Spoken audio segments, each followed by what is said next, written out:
Brooke Caldwell stood behind her desk on the second floor of Caldwell Industrial.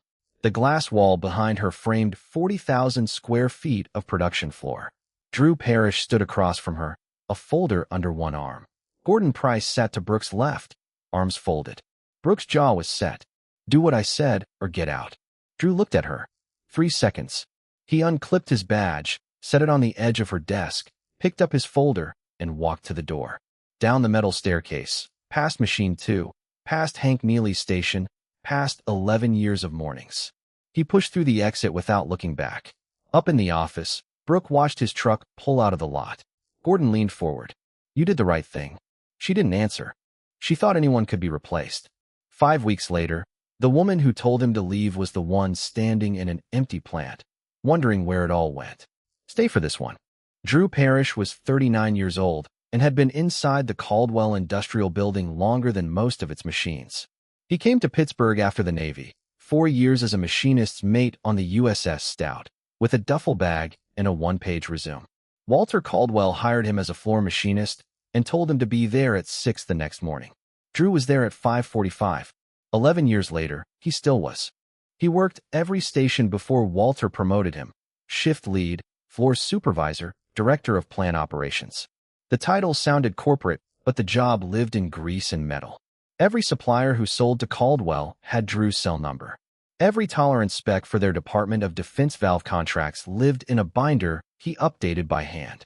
The 4 legacy CNC machines ran on calibration sequences Drew had developed over a decade of trial cuts. None of it was in any database. All of it was in his hands. His wife, Amy, died 3 years ago.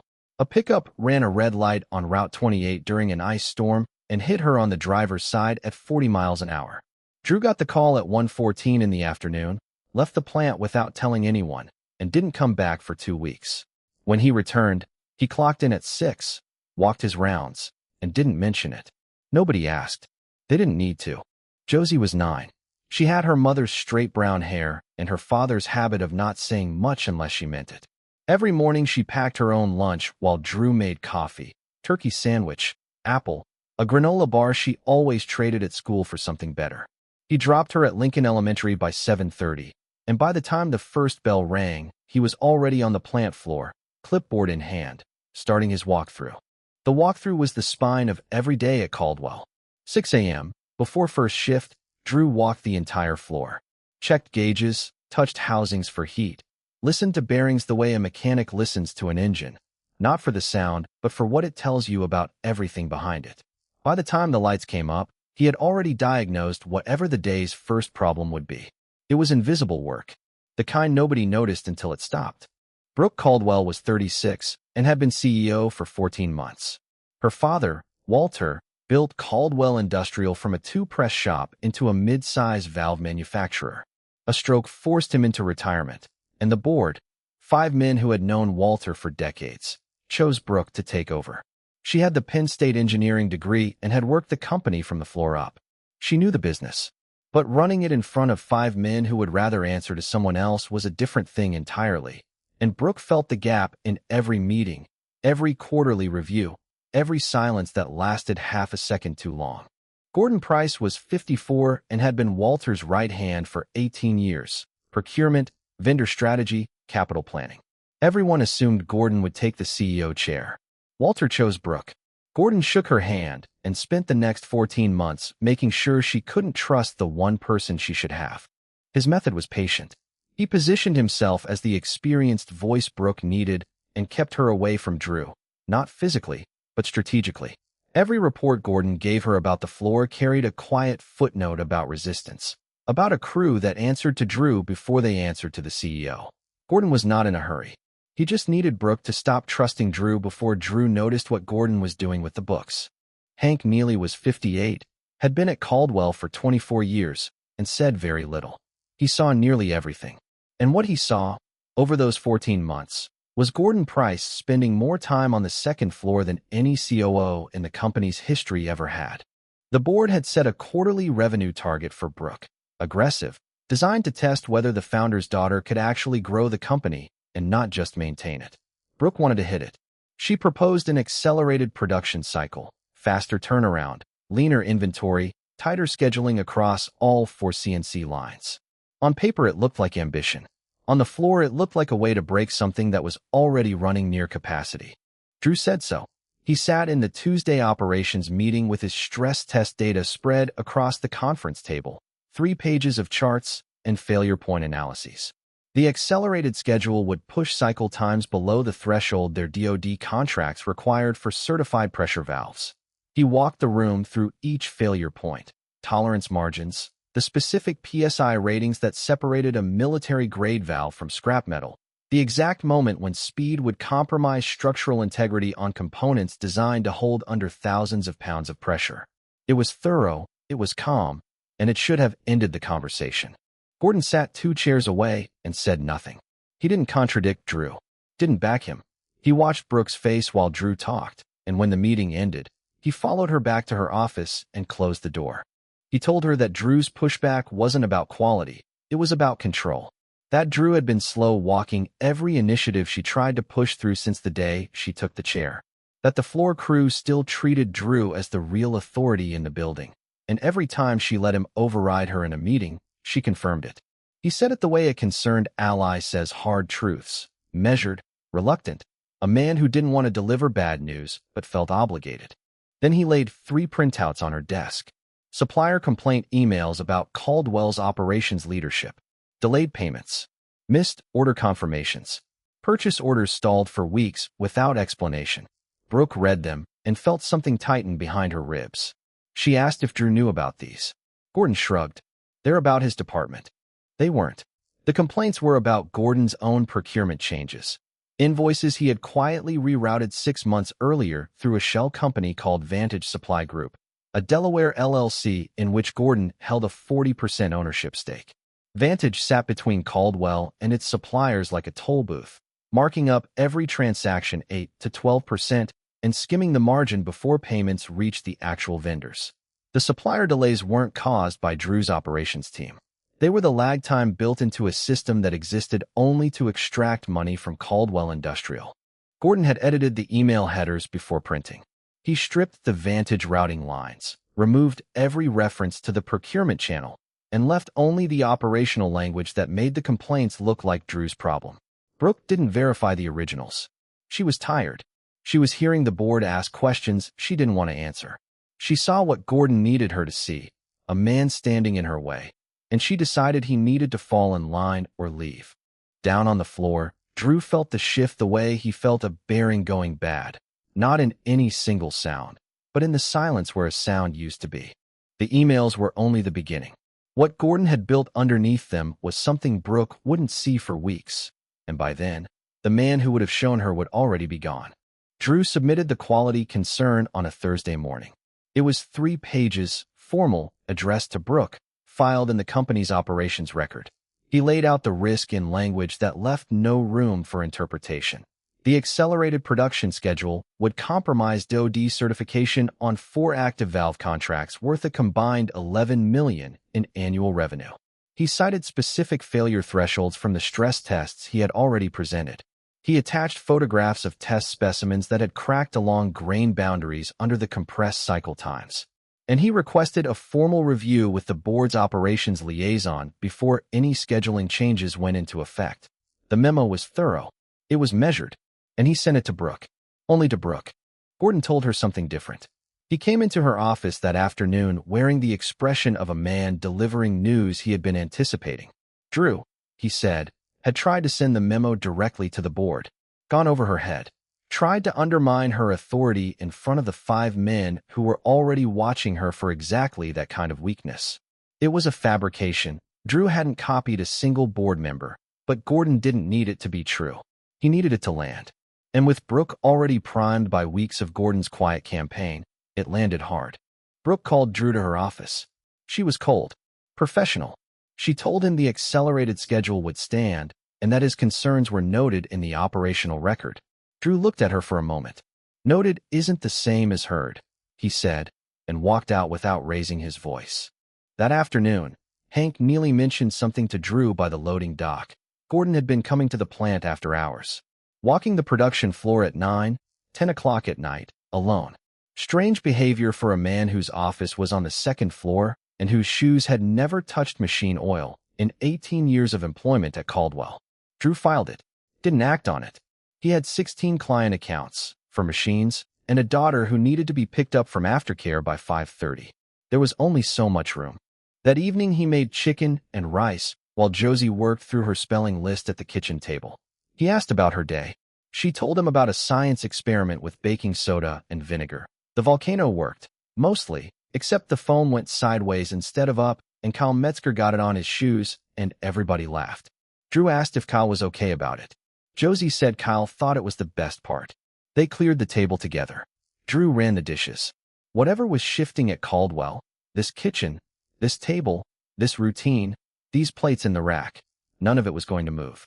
The production meeting was on a Thursday. The conference room on the second floor, glass wall overlooking the production floor, 8 chairs around a particle board table that had been there since Walter's days. Brooke stood at the head of the table. Gordon sat to her right, pen in hand. Drew was across from them, his binder closed in front of him. Hank Neely leaned against the doorframe with his arms folded, watching the way he always watched, quietly, from the edges. Brooke announced that the accelerated production schedule was mandatory. Effective Monday. All 4 CNC lines. No phase and period. No exceptions. Drew opened his binder. He didn't raise his voice. We'll lose the DoD certification audit. I'm telling you that on the record. The room went still. 6 people at the table looked at Brooke. Gordon examined his pen. The hum of the floor below them was the only sound in the room. Brooke stared at Drew across the table. Her voice came out flat and final. Do what I said, or get out. Drew held her gaze for a beat. Then he closed the binder, stood up, unclipped his access badge from his belt, and set it on the table next to his coffee cup. Picked up his folder. He didn't say a word.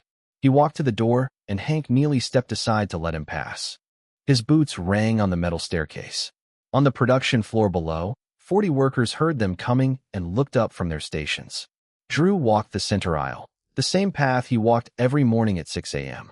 Past Machine 2, past the gauge station, past the rack where he kept his personal set of calipers. Nobody called out. Nobody moved. The only sound was his boots on concrete and the low idle of a floor that was about to lose the one person who understood every sound it made. He stopped at his locker, opened it, took out his thermos and a photograph of Josie that was taped to the inside of the door, left his Caldwell jacket hanging on the hook, closed the locker with a flat metallic click that carried farther than it should have in the silence. He pushed through the exit door into the parking lot. Late morning light. His truck was in the 3rd row, same spot, every day for 11 years. He climbed in, set the folder on the passenger seat, and sat there with both hands on the wheel for a full minute before he turned the key. The rearview mirror showed the Caldwell sign above the main entrance. He adjusted it down and pulled out onto the access road. Inside, Brooke stood at the glass wall, watching his truck disappear around the curve. When she turned back to the conference room, Gordon was already talking about next quarter's production projections as if nothing had happened. Drew's badge was still sitting on the table beside his untouched coffee. Nobody picked it up. That evening, Drew pulled into the driveway 15 minutes before Josie's bus. He was standing at the kitchen counter slicing tomatoes when she came through the front door, backpack over one shoulder, hair half out of its ponytail. She stopped in the kitchen doorway, looked at the clock on the stove, looked at him. Short day. Something like that. She dropped her bag by the stairs and came to the counter without asking anything else.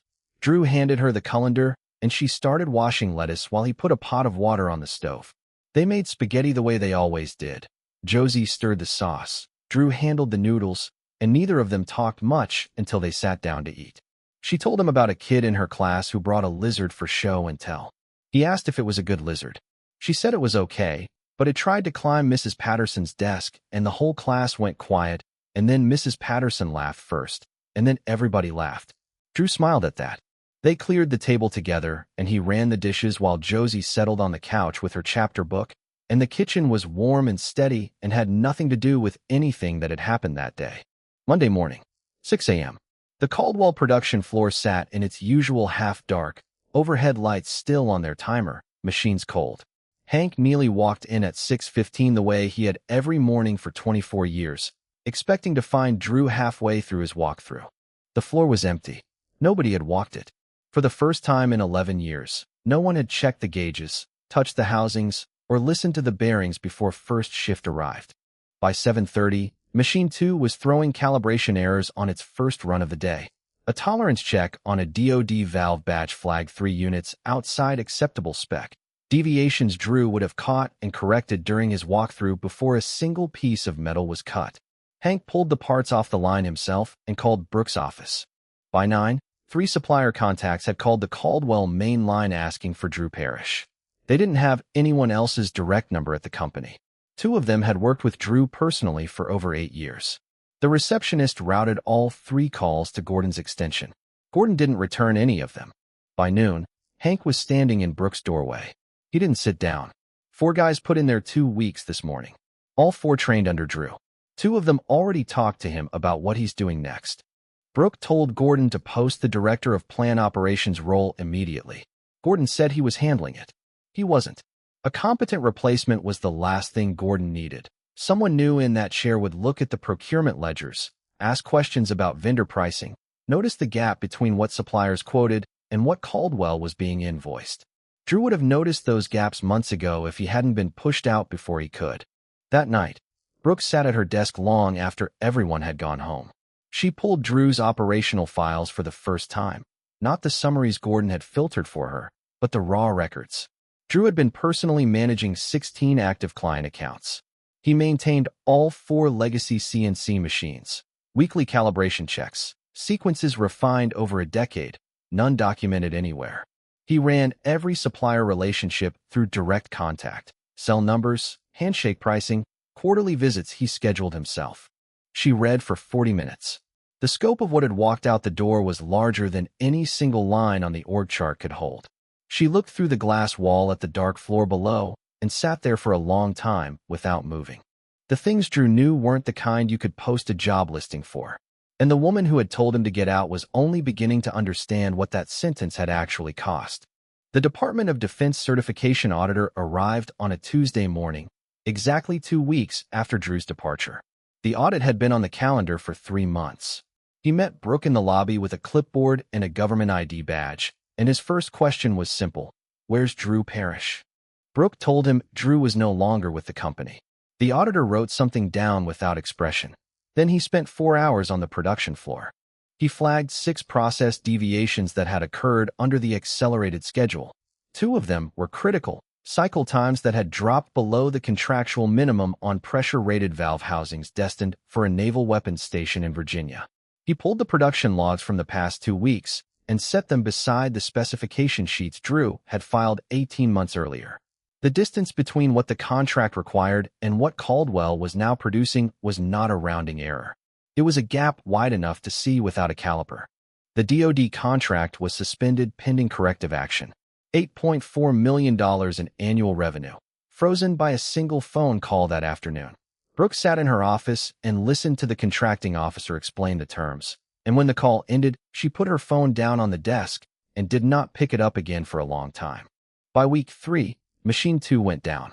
The Mazak's calibration had drifted, a slow, invisible creep Drew caught and corrected every Wednesday as part of a sequence he had built over 6 years. The sequence existed nowhere in writing. It lived in the order he checked the spindle, the turret index, the tool offsets, adjustments measured in thousandths of an inch. Hank could run Machine 2. He could not calibrate it. Nobody on the floor could. 35% of Caldwell's precision output stopped. A second major client followed the DoD out the door. The Municipal Water Authority in Philadelphia called about a custom valve order, a non-standard bore diameter that Drew had personally designed the tooling path for 4 years earlier and maintained through every production run since. Their chief engineer asked for Drew by name. Brooke took the call. She could not answer the technical questions about bore tolerances and material specifications that Drew would have handled in under a minute. The Water Authority put the order on indefinite hold. Then Hank Neely knocked on Brooke's door on a Wednesday afternoon. He was holding a manila folder, not his own, not from Drew's files. He had been looking for a procurement authorization form that had gone unfiled when Gordon's system access was revoked, and he found it in the back of a drawer in Gordon's desk. He also found the folder underneath it. Inside were the original supplier complaint emails. the same ones Gordon had shown Brooke 6 weeks earlier. Except these versions were unedited. The routing lines were fully intact. Every complaint was addressed to Caldwell Procurement, Vantage Supply Group Routing. Not operations. Not Drew Parrish's department. Procurement. Gordon Price's channel. Brooke set the originals side by side with the printouts Gordon had given her. The dates matched. The body text matched word for word. The headers did not. Gordon had stripped the Vantage routing references before printing his versions. He had removed every line that pointed at himself and left only the lines that pointed at Drew. She looked at the 2 sets of papers on her desk for a long time without speaking. She called Gordon to her office.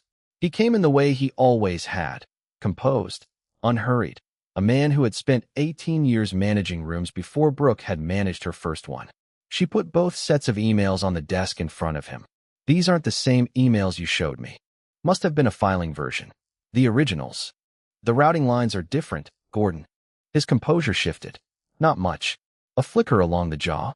A half-second gap before his next sentence arrived, where there had never been a gap before. It was enough. Brooke saw it the way Drew would have seen a bearing starting to fail, not in the sound, but in the silence where a sound should have been. She locked Gordon out of the procurement system that night and called the company's outside counsel at 8 the next morning. Patricia Dunn was a partner at a Pittsburgh firm that had represented Caldwell Industrial since Walter's era. She listened to Brooke for 20 minutes without interruption, asked 3 precise questions, and told Brooke not to touch anything else in Gordon's office until a forensic accountant had been through every file. The forensic review took 4 days. Vantage Supply Group was a Delaware shell company. Gordon owned 40%. For 14 months, he had routed Caldwell's supplier invoices through Vantage, marking up costs 8 to 12%.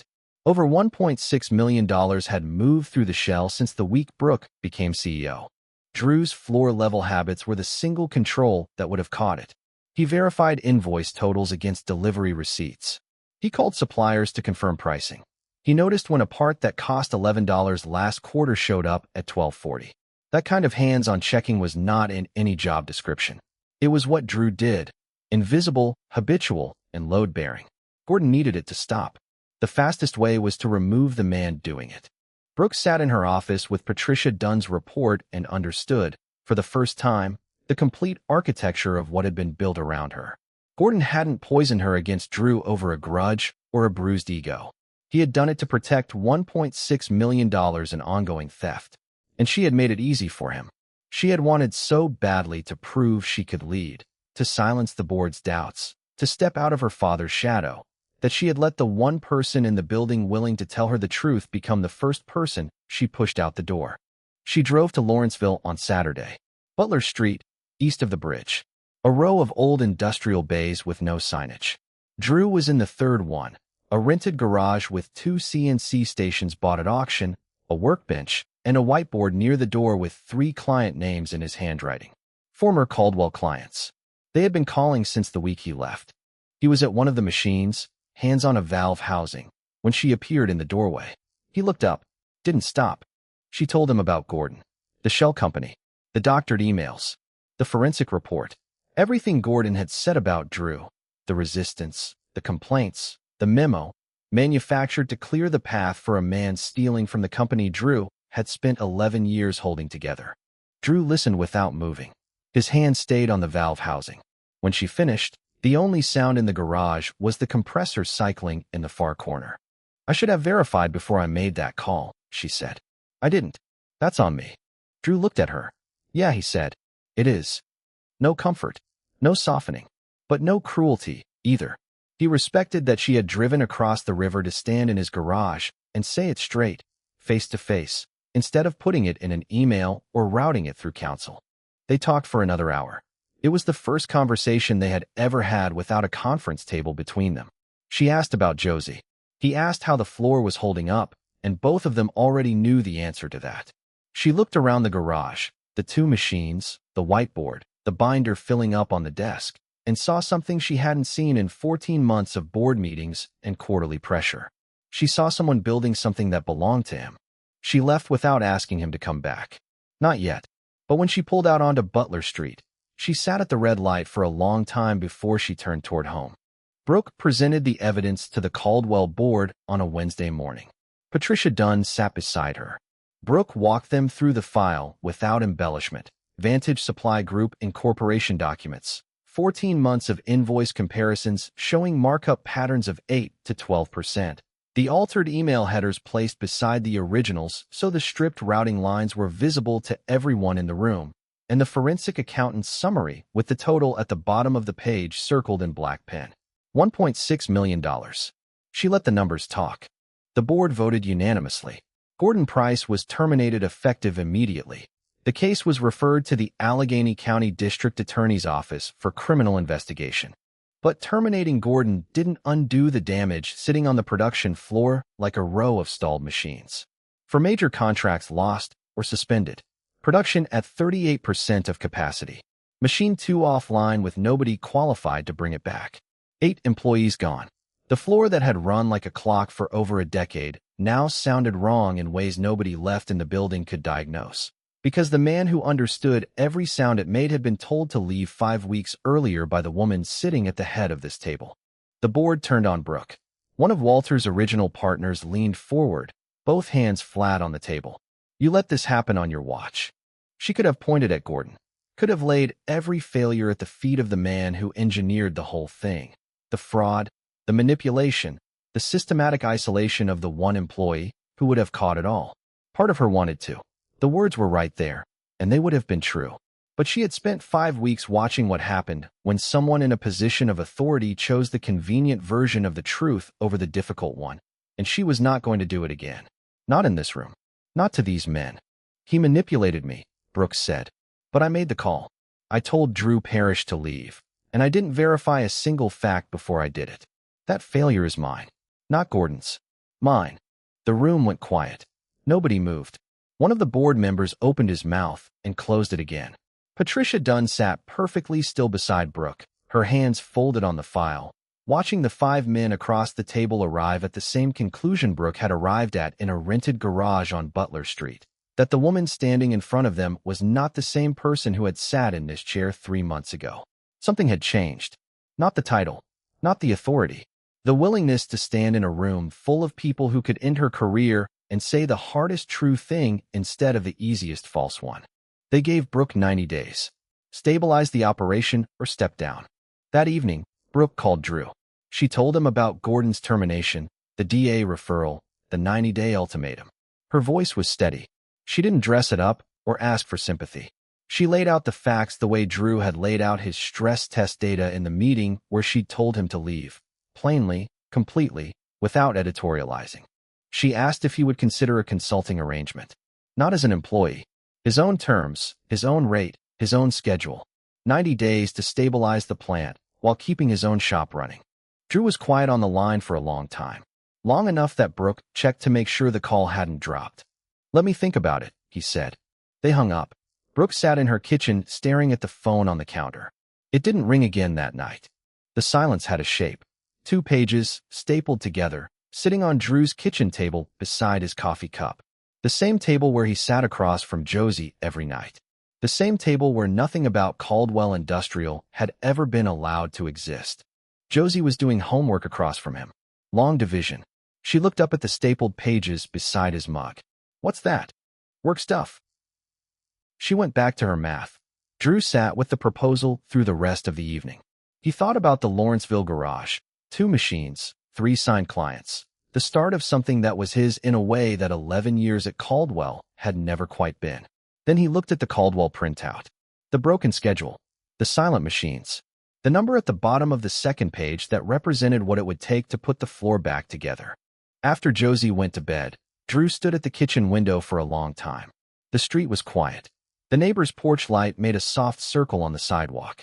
He thought about the walkthrough he hadn't done in 5 weeks. The gauges, the housings, the particular sound Machine 2 made at idle when everything was tuned right. He had built that sound over 11 years of mornings. It didn't belong to Brooke. It didn't belong to Caldwell. But it didn't belong to nobody, either. And the thought of it sitting silent on a concrete floor in the dark bothered him in a way he couldn't quite set down. He looked at the photograph of Amy on the shelf by the window, the one from the summer before the accident, her standing in the backyard with Josie on her hip, both of them squinting into the afternoon sun. Amy had never asked him to choose between the work and the home. She understood they were the same thing. The steadiness he brought to this kitchen table at 6:15 every evening was the same steadiness he brought to the plant floor at 6 every morning. You couldn't cut one away without bleeding the other. She would have told him that fixing what was broken didn't mean going backward. It meant being the kind of man who doesn't walk past a problem just because someone else created it. He called Brooke at 7 the next morning. She picked up on the second ring. 90 days, he said. My terms. I keep my own operation running on the side. Done. The board approved the arrangement 5-0. Gordon's 2 remaining allies had resigned in the days following his termination. Drew signed a consulting contract with Caldwell Industrial, not an employment agreement. The distinction mattered to him. He was not going back to Caldwell. He was going in to fix what someone else had broken. Monday, 6 a.m. The Caldwell floor was dark except for the emergency strips along the baseboards. The machines were cold. Drew pushed through the side entrance, and his boots sounded the same on the concrete. He walked the center aisle, and the 5-week gap collapsed into nothing. Same floor. Same smell of cutting oil and cold metal. Hank was waiting at machine 2. He shook Drew's hand once and said nothing else. Drew opened the access panel, pulled his flashlight, and started the recalibration sequence from memory. Spindle first. Turret index. Tool offsets 1 by 1. 40 minutes. When he closed the panel and powered the machine up, the idle tone came back, the right one. Hank heard it too. By the end of the first week, Drew had called every supplier who had gone silent. 2 picked up on the first ring. We were waiting for you to call, one of them said, and the relief in his voice was the kind that doesn't come from business. It comes from knowing the person on the other end of the line actually understands what you're shipping and why it matters. Drew rebuilt the scheduling matrix from the ground up, retrained the floor crew on calibration protocols he had never written down before, and brought 3 of 4 CNC lines back to full production capacity. Machine 2 took longer. The drift had gone deep. While he worked mornings at Caldwell, he kept Parrish Precision running in the Lawrenceville garage every afternoon. 2 former Caldwell clients had already signed with him. A third was close. He split his days, plant floor until noon, Butler Street until evening, and kept the boundary between the 2 operations clean and visible. Brooke stopped going to the glass office on the second floor. She started coming to the production floor instead. At first it was questions, the supplier list, the certification timeline, machine 2. Then it was just presence. She showed up one morning at 5:50, before Hank, before anyone, and stood at the head of the center aisle where Drew's walkthrough always started. When he came through the door at 6 and found her there, he stopped for half a second. Then he handed her a pressure gauge and showed her how to read the first station. She came back the next morning, and the morning after that. The dynamic between them shifted in a way neither discussed. She deferred to his judgment on the floor. He sat in on her strategy meetings. They were 2 people solving the same problem from opposite ends, and the distance between those ends had gotten very short. Drew texted her the production numbers every evening. 1 line at the bottom, never about work. Josie made the travel softball team. Or just, good day. She sent 1 line back. It became a pattern neither of them named. The last Saturday of the contract. Drew's Lawrenceville garage. Josie sat at the folding table near the bay door, working through a reading assignment. Drew stood at his workbench, hands on a valve prototype for a client in Ohio. Brooke walked in carrying 3 cups. 1 black, 1 with cream, 1 hot chocolate. She set them on the bench without a word. Josie looked up, waved, and went back to her book. It was already routine. Drew wiped his hands and picked up the black coffee. Brooke leaned against the bench beside him. Through the half-open bay door, the Allegheny was visible past the rooftops, Pittsburgh skyline in pale morning light. She looked at the shop, the machines, the whiteboard full of names. Not bad for 90 days. Drew reached into his back pocket and pulled out a folded sheet. Yesterday's Caldwell production report. First full month the plant had hit its numbers since he left. He held it out. Brooke took it, read it, folded it, put it in her jacket pocket. She stayed where she was. Josie turned a page. The compressor hummed. She'd told him to leave. He had. And standing here now, his shop, her coffee, the quiet. Neither of them needed to explain why she kept coming back.